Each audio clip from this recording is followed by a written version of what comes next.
धर्मवीर चषक 2026 कबड्डीचा थरारक महासंग्राम अखेर उत्साहात संपन्न.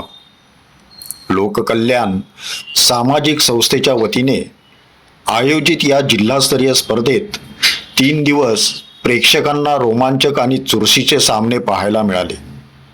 अंतिम सामन्यात शिवशंकर कल्याण संघाने जबरदस्त खेळ करत विजेतेपद पटकावले, तर जय खंडोबा अनखरपाडा संघाने उपविजेतेपद मिळवत शानदार कामगिरी केली. या फायनल सामन्यात दोन्ही संघांमध्ये अतिशय रंगतदार आणि थरारक लढत पाहायला मिळाली. तृतीय क्रमांक जय बजरंग वासिन संघाने मिळवला, तर चौथा क्रमांक आई गावदेवी जांभूळ संघाने पटकावला. स्पर्धेतील उत्कृष्ट पकड म्हणून रोहित धुमाळ, उत्कृष्ट चढाईसाठी मेहमुद्दीन शेख, तर उत्कृष्ट खेळाडू म्हणून सुमित साळुंखे यांचा गौरव करण्यात आला.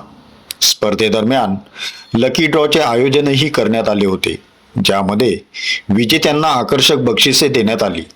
3 दिवस चाललेल्या या स्पर्धेत अनेक संघांनी सहभाग घेत आपल्या जिद्द आणि उत्कृष्ट खेळाने प्रेक्षकांची मने जिंकली. या यशस्वी आयोजनासाठी लोककल्याण सामाजिक संस्थेच्या सर्व पदाधिकाऱ्यांचे आणि कार्यकर्त्यांचे विशेष कौतुक करण्यात येत आहे. या स्पर्धेमुळे ग्रामीण भागातील खेळाडूंना मोठे व्यासपीठ मिळाले असून परिसरात क्रीडाप्रेमींसाठी उत्साहाचे वातावरण निर्माण झाले आहे.